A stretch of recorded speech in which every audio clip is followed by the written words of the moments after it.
Shalom nak, apa kabar? Ibu harap kalian baik. Hari ini kita belajar seperti biasa dengan tema 3, subtema 4. Materi kita hari ini adalah bahasa Indonesia dengan judul perubahan wujud benda yang ada di sekitar kita.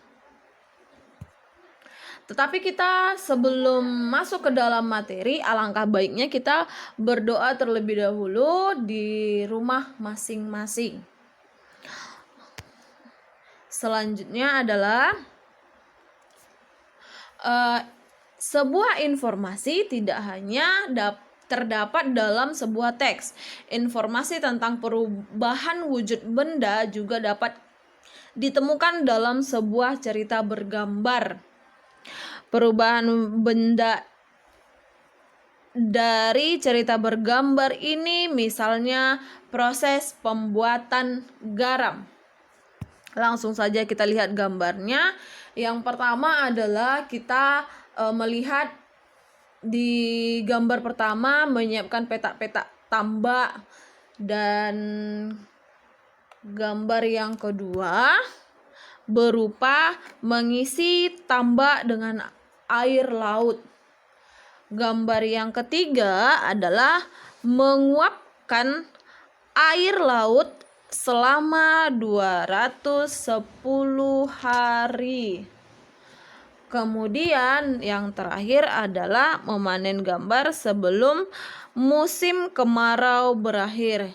Dari cerita bergambar ini kita dapat menampung informasi bahwa pembuatan garam itu seperti apa. Pertama mereka membuat petak-petak tambak.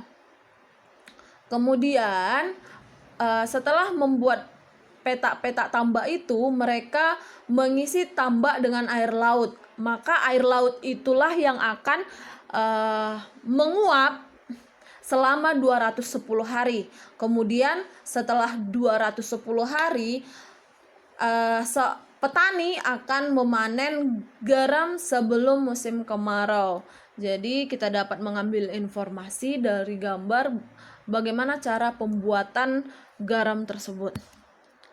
Kemudian perubahan wujud benda dalam bentuk bagan, misalnya tentang siklus air juga kita dapat melihat informasinya juga.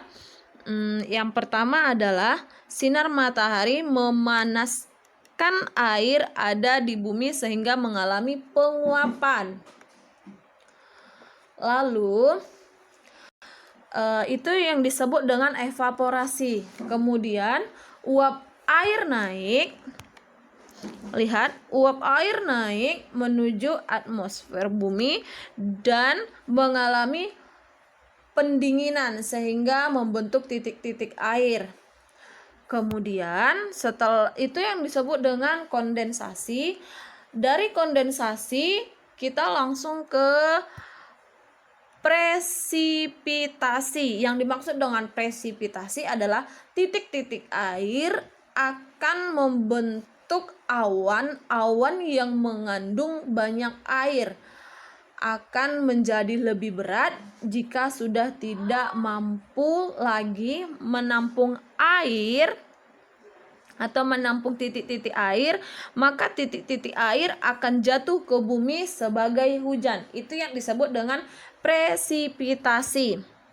Kemudian yang terakhir adalah air yang berasal dari hujan akan kembali mengalami penguapan.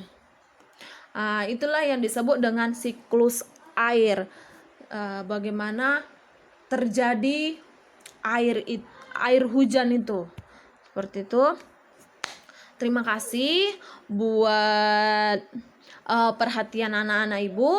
Ibu harap kalian mengerjakan soal-soal yang telah ada atau soal-soal latihan.